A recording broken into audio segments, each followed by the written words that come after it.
Today was a day where the hits, they just kept on coming. I'm Tim. Let's talk Saints.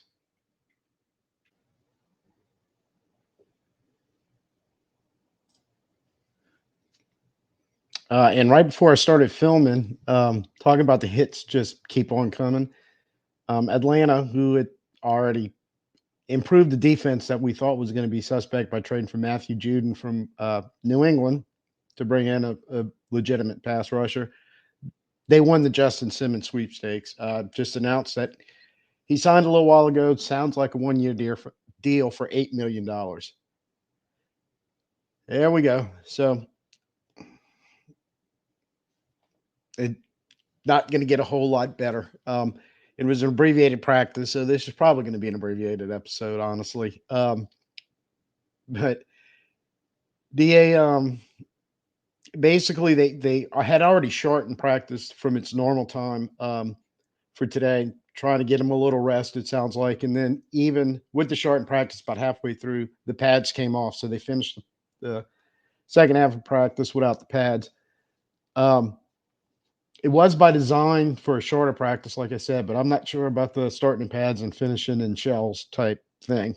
Not really sure where that's going, but it kind of sounds like the way practice was going.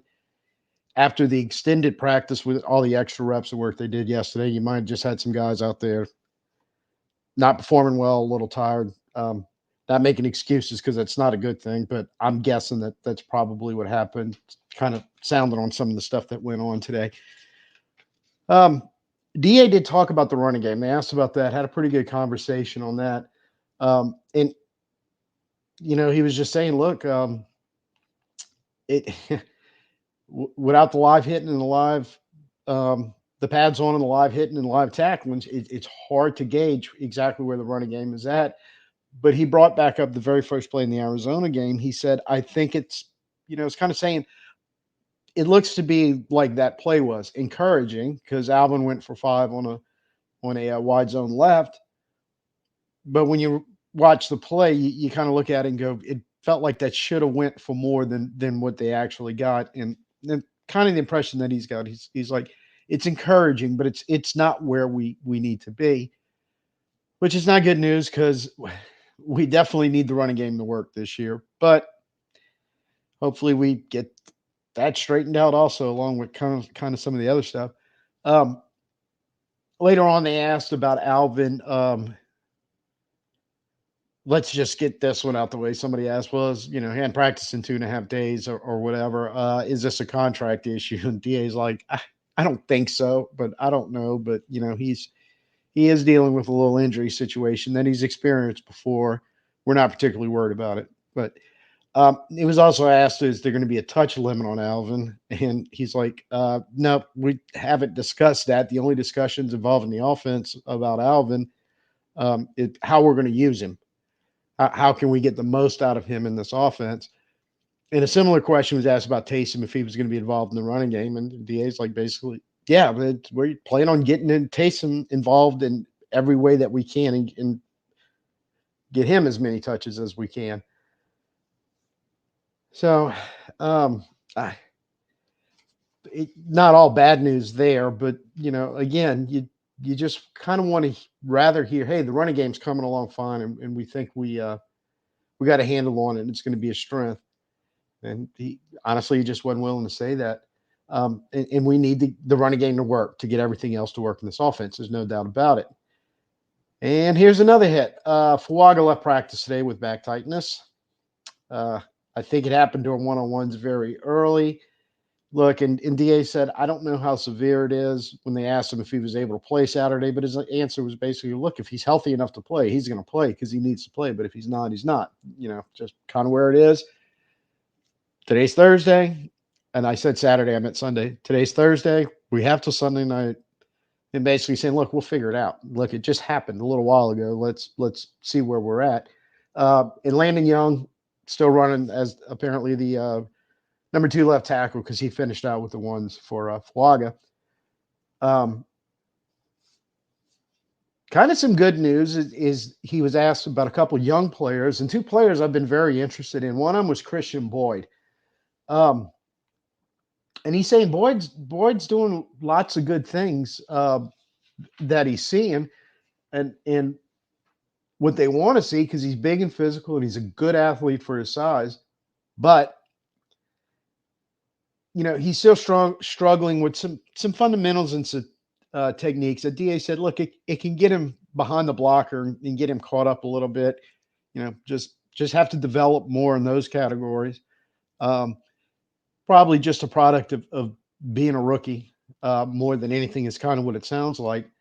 Um, he, but what DA did said, but look, man, young man has a great work ethic and he buys into everything that we're trying to get him to do and expect him to do. And he does exactly what we ask him to do and keeps working at it. Said works hard every day and hasn't given up. So I think Boyd was the guy that we kind of penciled as somebody, man, he could help this team. And it sounds like, at least situationally, he may be able to. And if he keeps working, maybe one of those guys, some of the fifth round guys we had last year, he was a sixth rounder, kind of working his way, forcing his way into the lineup, or given an opportunity when people get hurt and showing up and playing pretty well. And he did talk about the fact that he was a sixth round prospect because the Saints knew they weren't getting a polished, finished product, is the way DA talked about it. And said, yeah, then that's why a guy like that, who's big and very athletic for size and good stop and run, falls all the way to the sixth round. So they knew he was going to be a developmental player but what they like about it is a very high upside because of his size and strength and movement skills. And it sounds like the floor is his floor is pretty solid. That they need him to just set some techniques and some things that work on that. It kind of sounds like, and he's getting there. He's going to could sneak on to 53. If not the practice squad, I guess they may try that, but may sneak on to 53 and be able to grab that last interior lineman spot. The other one was Kevin Austin Jr., who made an outstanding catch today that they were talking about. And I believe it's the one that's mentioned that Carr hit him on a very deep pass in 2-minute work. And I believe Austin was in between two defenders, made a catch, made a play, and that was able to set up a scoring opportunity because of that. And DA mentioned him by name and said others but he didn't mention them by name. But just basically when they were talking about Austin, it said, look, need to see more consistency from him because they like the big splash plays that he has made. He was noticeable somewhat in Arizona. Now he's turned some heads in practice, especially with a deep ball. Days, look, we just need consistency. We need to see, and I think he actually said those young guys. So he's lumping some of the young players, probably some of the receivers in there. Just need to see consistency. We need to know what we're getting when we put them on the field in everything they do, not just a few areas of their game. So, and again, kind of with that motive, like this is what developmental players are all about. They have a developmental period at the end of practice for these young guys just for that reason to work on, look, things you need to work on. These are the things you can control that you get better at. That's when you're going to force us to keep you around. The real tag of the day is looks like defense played very well, could possibly be considered borderline. There were some mixed reports about how well the offense did or didn't do. So the defensive conversation came up, but specifically the defensive line. They talked quite a bit about that, and we've talked about individual players, but very little has DA gone into the line or kind of the philosophy as a whole. But he's impressed, and what he's impressed with, he said, as a unit, they're all showing up with the right demeanor and they're playing the right way, the way they wanted to play, which is, look, a physical, tough style of defense. Like, yeah, I definitely like my defensive line to be physical and tough.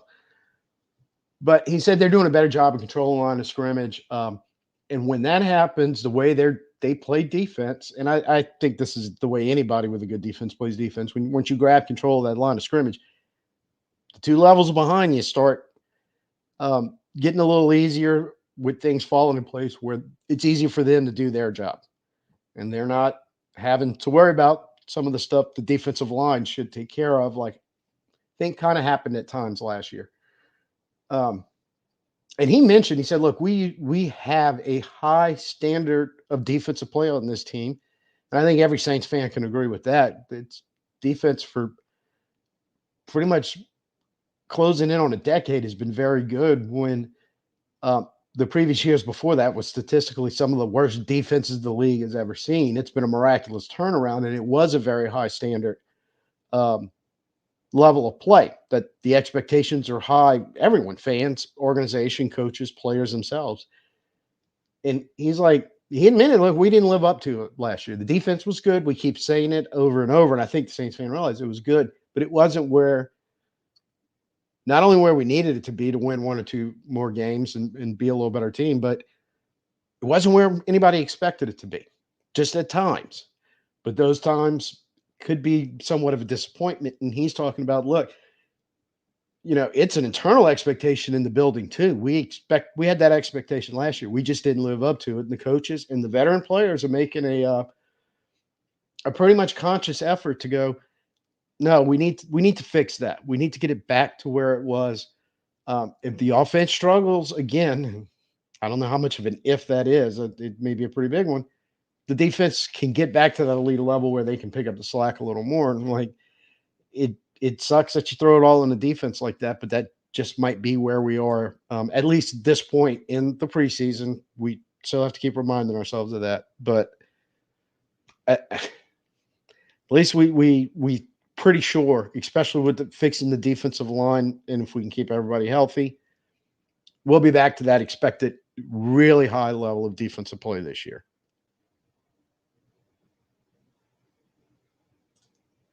So, talk a little bit about the practice reports. Like you said, it was an abbreviated practice and softened up maybe a little bit because they kind of took the contact off about halfway through. And it was a lot of they did do some 11 on 11s, but 11-11 team drills. But I think a lot of it was the individual stuff, and they're still working a lot of situational. I know they work 2-minute, like we said, some red zone stuff, specifically some third down red zone plays where they were putting the offense in a position, third and whatever, somewhere between the 20 and the goal line, run a play. See what happens. Convert, score, whatever. Get it to the point where we're not sending a field goal kicker out there. But for the most part, it sounds like the first team offense did not look good at the first part of practice at all.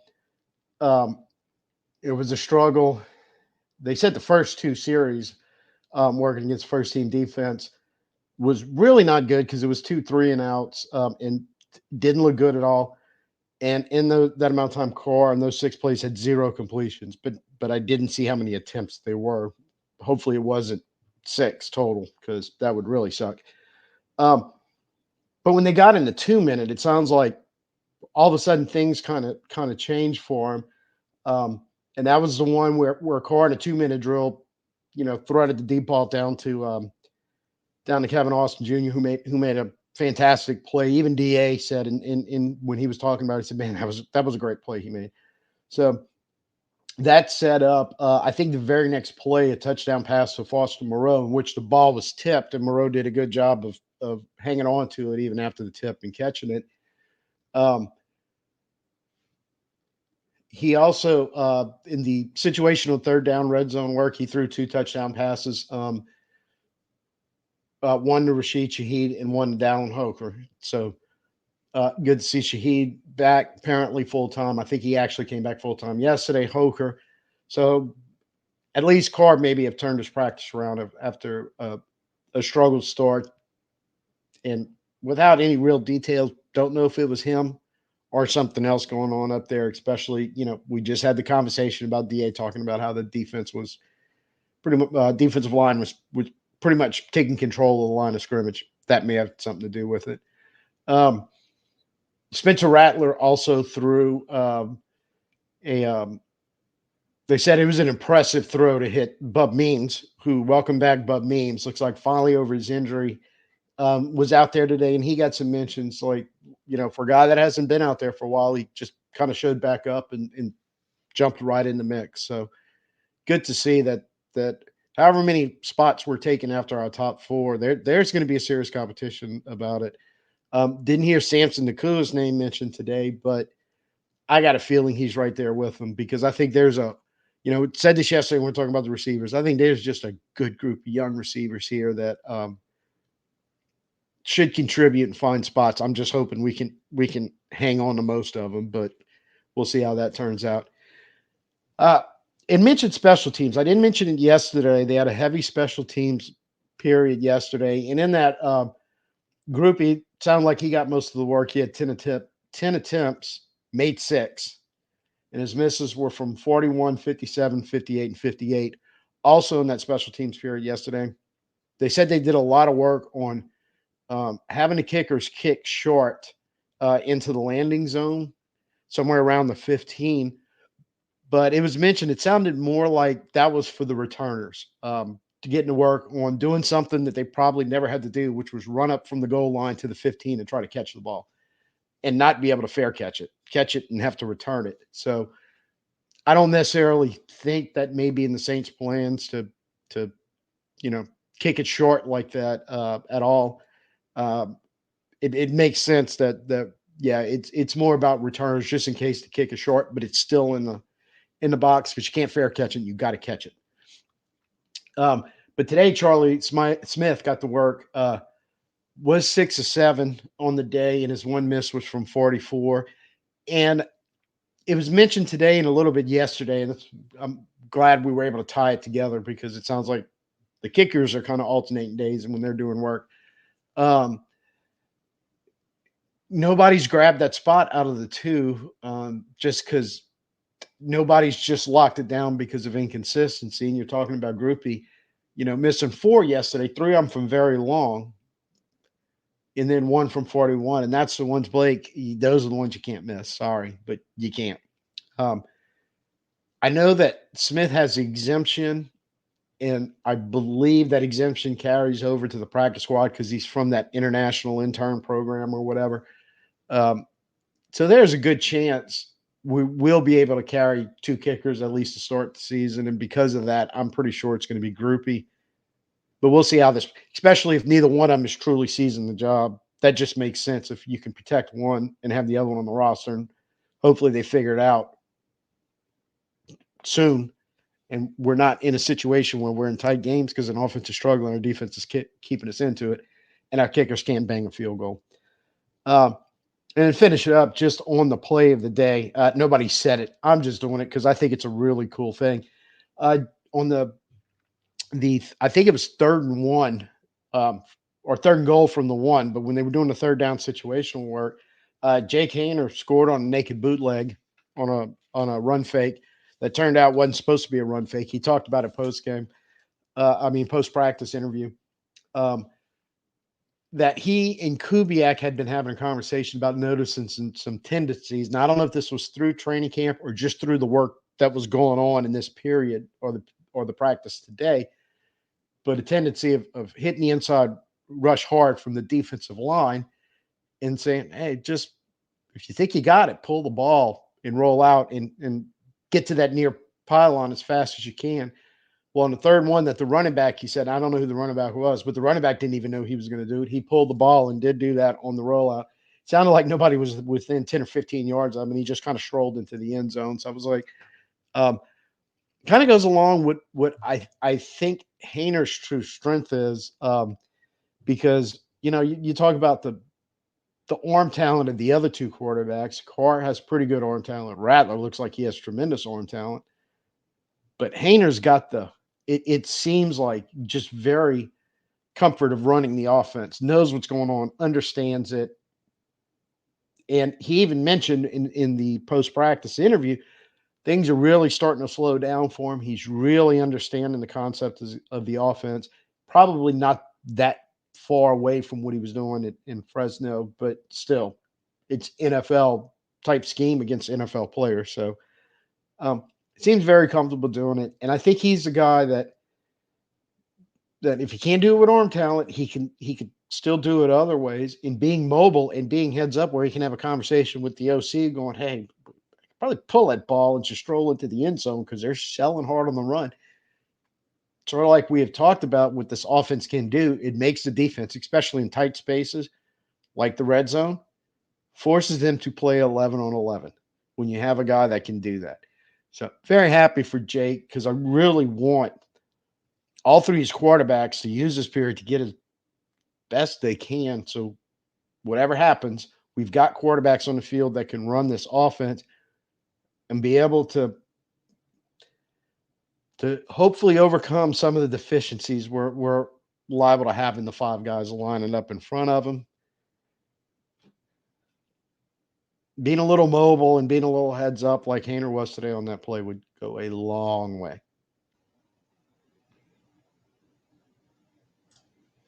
And trying to find some good news to just, talk about. On the injury front, we may be getting some better news there. Demario Davis and Aquan St. Brown will full returns today. They did 11 on 11 teams, kind of everything. And Jamal Williams had a veteran day off. Talked about Fuaga had to leave early. As far as I know, he was the only one that did that I've heard so far. But the work on the side that they're seeing, including names like Amadi, Lattimore, Debo, Bradford, McCain, Sewell, Tipton, Johnson, and Passing Yao showing up on that list, kind of surprising. But again, I know it was well before OTAs when he hurt the Achilles. I don't remember, how far in advance it was, far along he is and everything. So this might just be straight rehab work that they're getting done right now. Again, probably anticipating starting on the PUP list and missing. I think it's 10 weeks he would miss automatically if that happened. Still kind of looking for Perry, Werner, Miller, Kamara, Stalbert, Ford, Saldivari, kind of hopefully they're getting back something soon in one way, shape, or form, and the other. Also, Jacobson was on that list of he just recently hit the injury report and still didn't see him today. So that's where we are on that. So I'm just hoping maybe we just had one of those practices where a couple of things didn't really go our way on top of stuff we've been talking about the last few days. And just get it out the system. They eased up on them. Sounds like tomorrow's going to be another kind of easy day. Maybe they're just going to slack off a little bit and then get it together for Sunday night and go out there and play good football and try to keep building something going into that last week or so of training camp. So if it's first time here, thanks for joining. Please go ahead and hit the subscribe button. Also, reminder, we'll be live after said Sunday night game against Frisco about 10 o'clock Central Time, Jason and I. Hopefully, we're going to be in a joyous mood and talk about some good things, but we'll see how it all turns out. So, till I see you next time, I'm Tim. Peace out. Who dat?